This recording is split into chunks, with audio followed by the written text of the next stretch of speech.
तो उस पे भी सरकार को ध्यान देना चाहिए, निष्पक्ष होकर काम करना चाहिए। ऐसा ना हो कि भाई तेजस्वी जी का क्षेत्र है तो उसको छोड़ दिया जाए। तो हम लोग तो यही चाहते हैं काम हो। पूरे देश भर में बात सुन लीजिए, एनसीआरबी का आंकड़ा अगर आप देखिएगा तो प्रति वर्ष जो है 31,000 रेपें हो रही है पूरे देश में। बिहार में भी हो रहा है, बढ़ता जा रहा है।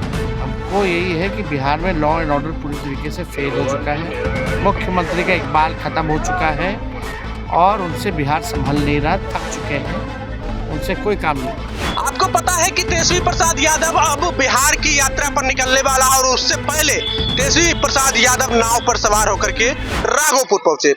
राघोपुर वही जो उनका विधानसभा क्षेत्र है जहां से वो विधायक है, और राघोपुर पहुंच करके तमाम लोगों से, अपने कार्यकर्ताओं से, नेता से और वहां की जनता से बातचीत कर रहे हैं कि यहाँ पर क्या समस्या है। और वहां से वो विधायक होते हुए वहां पे तमाम जो समस्या उनको दिखा, वो एडीएम साहब उनके साथ थे, सीओ साहब, बीडीओ साहब और तमाम जो आला अधिकारी हैं वो पहुंचे हुए थे। और वजह ये थी कि राघोपुर क्षेत्र में पानी घुस गया है और बाढ़ की समस्या जैसी हालात पैदा हो गई है, क्योंकि गंगा नदी का जल स्तर बढ़ा है, और गंगा नदी का जल स्तर बढ़ने के वजह से राघोपुर में कई गांव के आसपास पानी घुस गया, और पानी घुसने से थोड़ी बहुत दिक्कत हुई है। हालांकि इस बार बहुत ज्यादा परेशानी नहीं हुई है, पर तेजस्वी यादव अब फुल एक्शन मोड में आ गए, क्योंकि उनको लग रहा है कि अब जब तक बिहार यात्रा पर नहीं निकलेंगे तब तक 2025 का चुनाव हम नहीं जीत सकते। और वही तेजस्वी प्रसाद यादव अपने नेताओं और कार्यकर्ताओं को ये संदेश दे चुके हैं कि आप हमेशा चुनाव के लिए तैयार रहिए, कभी भी किसी भी वक्त किसी भी परिस्थिति में चुनाव हो सकता है, क्योंकि बिहार के मुख्यमंत्री नीतीश कुमार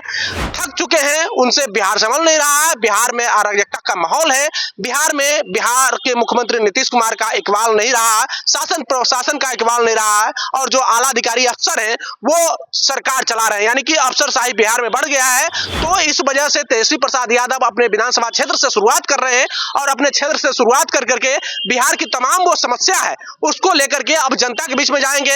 अब तेजस्वी यादव का यात्रा का ब्लूप्रिंट तैयार हो चुका है, और उस ब्लूप्रिंट के माध्यम से जनता के बीच में जाएंगे, और तेजस्वी यादव बताएंगे कि बिहार के मुख्यमंत्री नीतीश कुमार ने पिछले 20 सालों में लगभग क्या किया है और क्या होना चाहिए था। और वो लगातार मुख्यमंत्री नीतीश कुमार जंगल राज का डर दिखा करके राज करते हैं, यानी कि जंगल राज का डर दिखा करके ही बिहार का सत्ता में काबिज है, और वही भारतीय जनता पार्टी पर भी हमलावर है।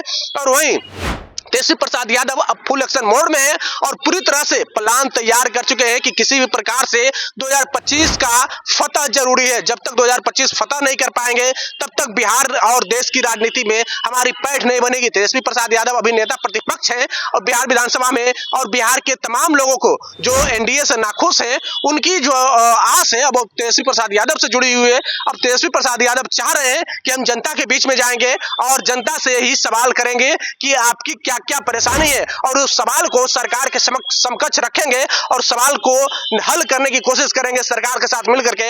अगर सरकार ये सवाल नहीं हल करती है, अगर सरकार जनता के हित में नहीं काम करती है, अगर सरकार कानून व्यवस्था नहीं सुधारती है, तो हम सड़क पर उतरेंगे। और ऐलान कर चुके हैं कि अगस्त में, यानी कि लास्ट अगस्त में, अगस्त के अंतिम सप्ताह से हो सकता है तेजस्वी प्रसाद यादव जो नेता प्रतिपक्ष है वो बिहार यात्रा पर निकलेंगे, और ब्लूप्रिंट पूरी तरह से तैयार हो चुका है कि कौन कौन से मुद्दों को बिहार की जनता के बीच में लेके जाना है। बहरहाल बने रहे हमारे यूट्यूब और फेसबुक चैनल के साथ। बहुत बहुत धन्यवाद।